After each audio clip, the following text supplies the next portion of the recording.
इस वक्त आपको बराह रास्त ले चलेंगे। कौमी असम्बली का इजलास जारी है। वज़ीर दिफा ख्वाजा आसिफ इजहार ख्याल कर रहे हैं।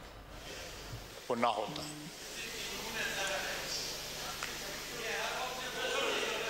प्लीज बात करने देंगे। जी ख्वाजा साहब प्लीज।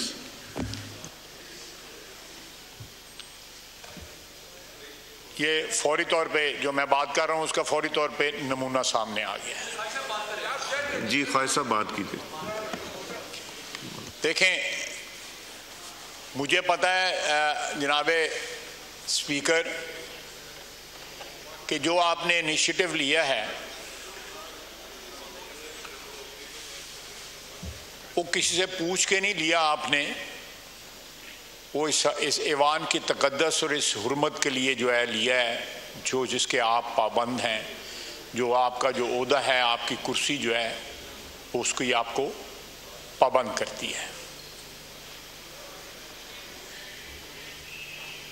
मुझे ये हमारे भाई जो आज प्रोडक्शन ऑर्डर पे if I am not wrong यहाँ पे तशरीफ़ लेके आए हैं, मुझे खुशी है कि वो अपनी नुमाइंदगी जो है, हक़ के नुमाइंदगी उन्होंने नहीं खोया।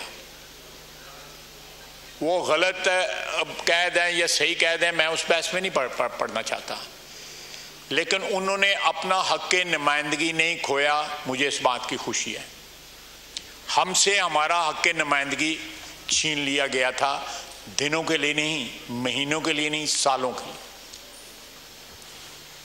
ये ऐवान गवाह है, इसके दरो दीवार गवाह हैं, और सबसे बड़ी गवाही जो है मोहतरम बरादरम असद कैसर साहब की है। मैं माहौल को कतई तौर पे गदला नहीं करना चाहता, लेकिन तारीख की जो दुरुस्तगी है वो ज़रूर होनी चाहिए। मेरे भाई मरवत साहब ने जो तकरीर किया है, उन्होंने जो बातें की हैं अपनी तकरीर के इख्तिताम पे,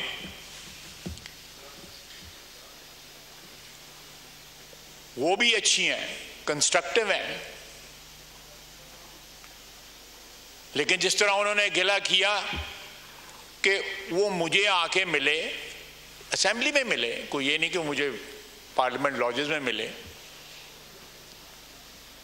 चंद लम्हों की मुलाकात थी, उनकी पार्टी जो है, जिस तरह पंजाबियों कहते हैं, उन्होंने पीछे पै गई। बाकी किसी ने क्या क्रिटिसिज्म करना था। यहां पे ये माहौल बन गया है कि अगर अपोजिशन का कोई मेंबर किसी सरकारी पार्टी के बंदे से मिल ले तो उसकी पार्टी जो है उसके खिलाफ जो है अलम बुलंद कर देती है। ये कितनी ट्रेजेडी है हमारी पार्लियामेंट्री हिस्ट्री की। पीपल्स पार्टी की 90 के दहाई में हुकूमत थी, बड़ी तलखी थी उस जमाने में, इतनी नहीं थी लेकिन तलखी थी। शाम को अच्छा खाना भी खा लेते थे मिलके, कहीं कोसार में और किसी और जगह इकट्ठे मिलके बैठ भी जाते थे, लेकिन टॉलरेंस का लेवल जो है इतना कम हो गया है कि उनका एक मेंबर जो है अगर उसने एक दूसरे अपोजिशन के मेंबर से राब्ता किया है तो उनकी पार्टी को इतराज हो गया। ये थोड़ा सा अपने आप को टटोलने की जरूरत है, हमें भी जरूरत है, मैं उस पर इनकार नहीं करता, लेकिन इनको जरा थोड़ा सा जो है माजी के झरोकों में झांकना चाहिए कि इस ऐवान के अंदर 4 साल पीटीआई की जो हुकूमत रही है, मेंबरान के साथ क्या हुआ है। अगर मैं दास्तान सुनाऊं या शहबाज शरीफ दास्तान सुनाए कि उसके साथ क्या हुआ, जेल में क्या हुआ, किस तरह गिरफ्तार हुआ, किस तरह कैसे मुकदमे बने, झूठे बने, सच्चे बने, तो मैं समझता हूं कि जो सियासी कारकुन होता है वो जब इस किस्म की दास्तानें सुनाता है तो वो मेरे नज़दीक, ये मेरा नज़रिया है, हो सकता है मेरे दोस्त मुझसे इख्तिलाफ करें, उसकी एक अपना एहतराम, एक अपनी इज्जत होती है, एक तकरीम होती है सियासी कारकुन की, जो हमारे मुल्क में जो आहिस्ता आहिस्ता मफकूद होती जा रही है। वो जब इस किस्म की दास्तानें बयान करता है तो वो अपनी इज्जत में, अपनी तकरीम में जो है खुद कमी कर रहा होता है। जुल्म होता है, ज्यादती होती है, तो सर ऊंचा उठा के जो है ना उसको सहना चाहिए, उसको बर्दाश्त करना चाहिए और साथ दुआ करनी चाहिए ये सिलसिला बंद हो। ये सिलसिला जो है वो जारी और सारी अगर रहे तो उसमें हमारा नुकसान है, इस मुल्क का नुकसान है, आइन और इस एक मुकद्दस ऐवान जो है उसका नुकसान है।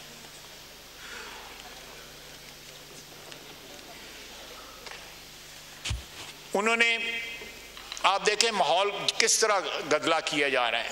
आज सीएम केपी का बयान आया है कि हम खुद जो है अफगानिस्तान से मुज़ाकरात करेंगे। ये फेडरेशन के ऊपर डायरेक्ट हमला है। कोई सूबा जो है वो किसी मुल्क के साथ डायरेक्ट मुज़ाकरात नहीं कर सकता।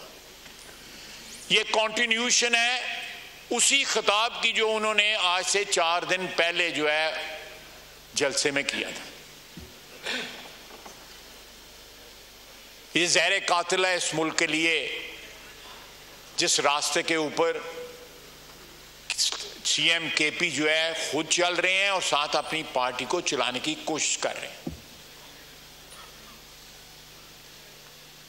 मैं जरा मुताद बात कर रहा हूं क्योंकि मैं नहीं चाहता कि मेरे दोस्त जो हैं वो खफा हों और आपने जो इनिशिएटिव लिया है वो किसी तरह खुदा न खास्ता अंडरमाइन ना हो।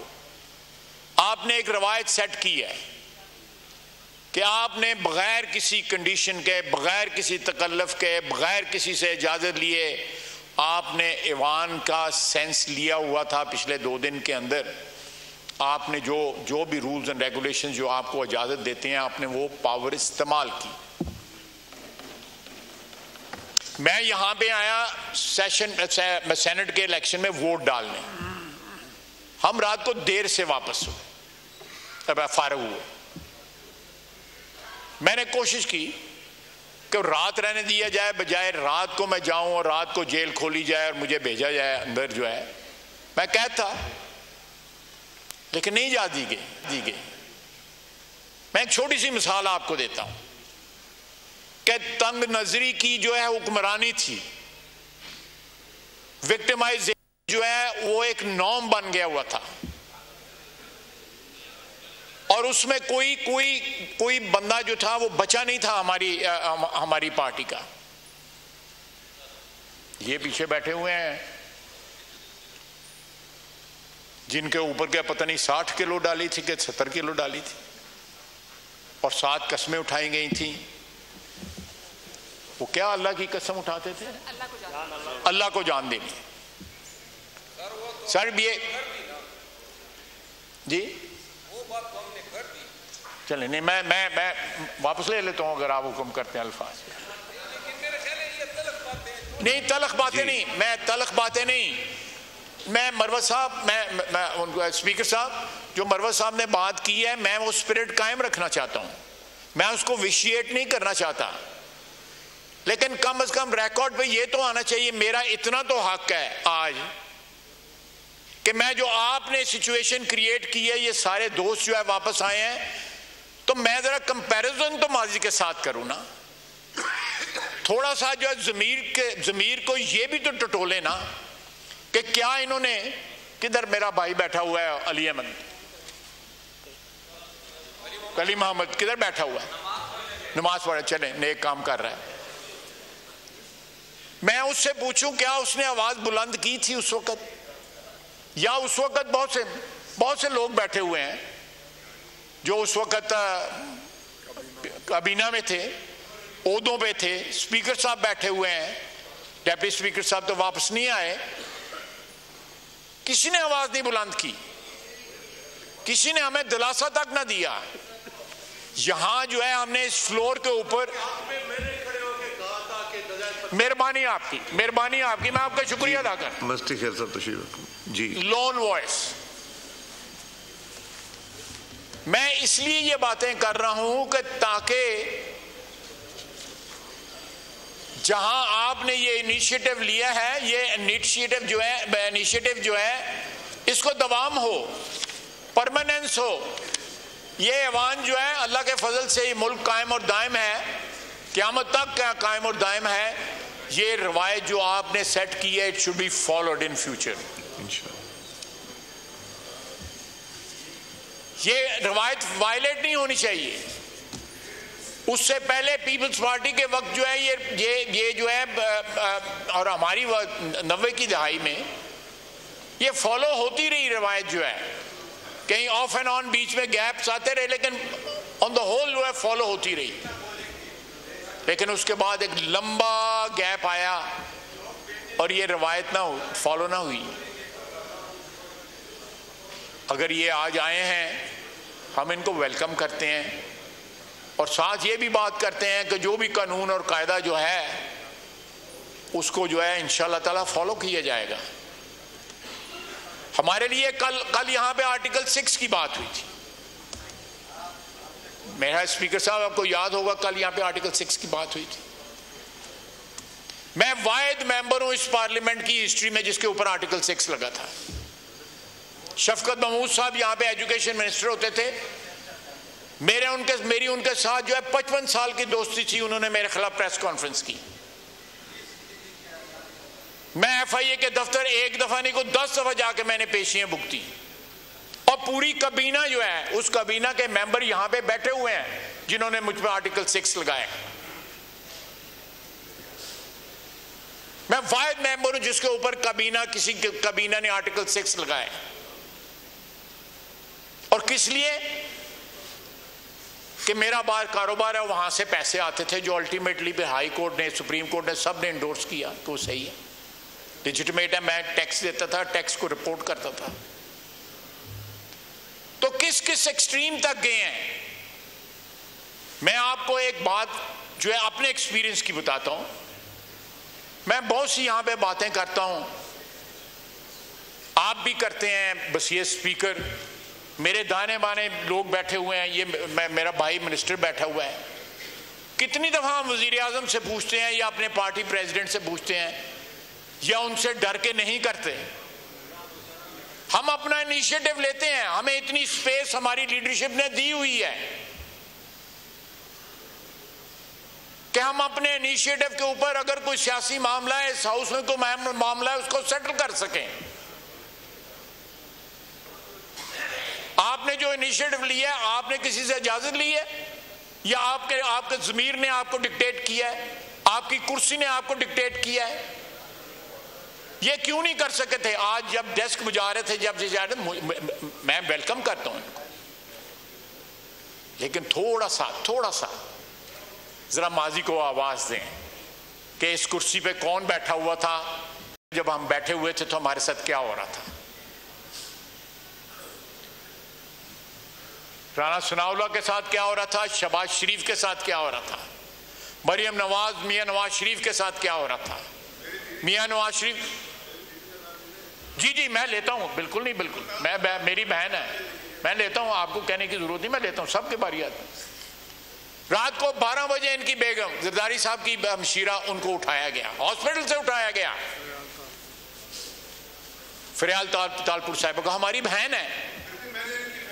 और यार मैं प्लीज, मैं जो बोल रहा हूं,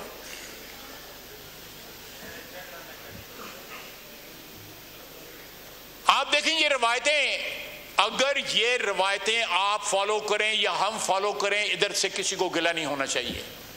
गिला किसको होना चाहिए? कानून को गिला होना चाहिए, इस अवाम के तकद्दस को फिर गिला होना चाहिए, आइन को गिला होना चाहिए।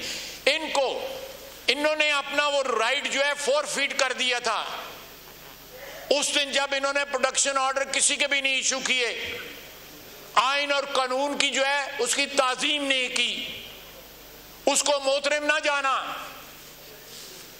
मैं ये बातें जो है तलखी के लिए नहीं कर रहा, लेकिन याद दहानी के लिए कर रहा हूं। हम लोगों की, सियासतदानों की मेमोरी जो है बड़ी शॉर्ट होती है।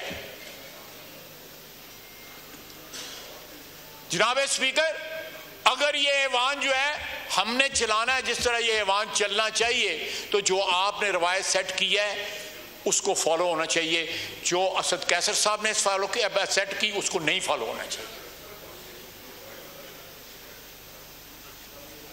जनाब स्पीकर, हम लेजिस्लेशन के लिए नैब ऑर्डिनेंस के ऊपर लेजिस्लेशन के लिए इनके घर मीटिंग पे गए, आज ये जाएंगे, आपके घर जाएंगे लेजिस्लेशन के लिए, जॉइंट लेजिस्लेशन के लिए। ये और बात है कि जिस कमरे में मीटिंग हो रही थी उसके बाहर जो है 4 आदमी ISI के बैठे हुए थे, इन्हीं के घर में।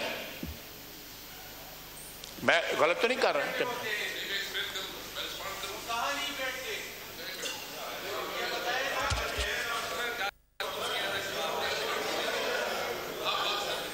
जी जनाब स्पीकर, मैं FATF के ऊपर मीटिंग हुई, नैब ऑर्डिनेंस के ऊपर मीटिंग हुई, आमला पे मीटिंग हुई, सब इनके घर हुई। हमने कोऑपरेट किया क्योंकि नेशनल इंपॉर्टेंस की लेजिस्लेशन थी, हमने कोऑपरेट किया। लेकिन उन तमाम मीटिंगों के में आज ये ताना देते हैं ना, अभी भी ताना दिया है, ISI बाहर बैठी हुई थी। और जनाब स्पीकर, ये हमारा फर्ज बनता है कि अपनी इज्जत और तकरीम को जो है इन्हांस करें। किसी और ने आके हमारी इज्जत और तकरीम को इन्हांस नहीं करना। आपने ये जो इनिशिएटिव उठाया उससे इन्हांस हुई है। जो तकरीम और इज्जत जो है वो जमीन पे रोली गई। आपने ये इनिशिएटिव कर लेके एक ये खुशी मना रहे हैं, बिल्कुल हम भी इनके साथ हैं।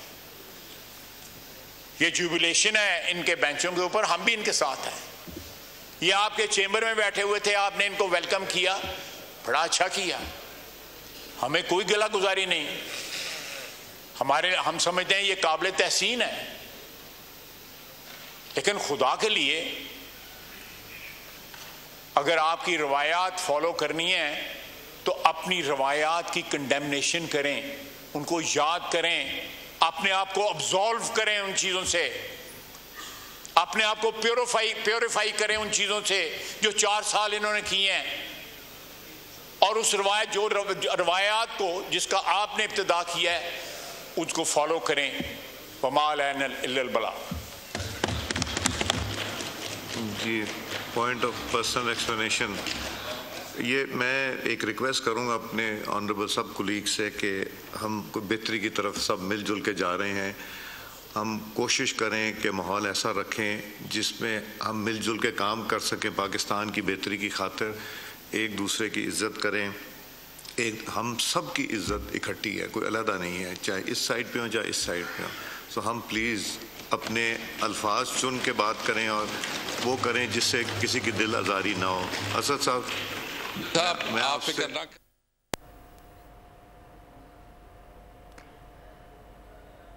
कौमी असम्बली का इजलास जारी है। वज़ीर आला KP का अफगानिस्तान से खुद मुज़ाकरात का बयान, फेडरेशन पर हमला है। कोई सूबा किसी मुल्क से बराह रास्त मुज़ाकरात नहीं कर सकता। अपना वक्त याद करें, उस वक्त में मरियम नवाज़, राना सनाउल्लाह, शहबाज शरीफ के साथ क्या कुछ होता रहा, सब ने देखा। जो आपने 4 साल किया वही आपके साथ हो रहा है। अब ये रिवायत आपने डाली है, हम क्या कर सकते हैं। वज़ीर दिफा ख्वाजा आसिफ अब से थोड़ी देर पहले इजहार ख्याल कर रहे थे। उन्होंने कहा कि स्पीकर साहब ने जो कुछ भी किया ऐवान की खातिर किया है। मुझे खुशी है कि प्रोडक्शन ऑर्डर के बाद अरकान असेंबली ने हक नुमाइंदगी नहीं खोया। हमसे तो ये हक भी छीन लिया गया था। दिन के लिए नहीं, महीने के लिए नहीं, बल्कि सालों हम इस ऐवान में नहीं आए। सब्सक्राइब करें और बेल दबाएं ताकि कोई खबर रह न जाए।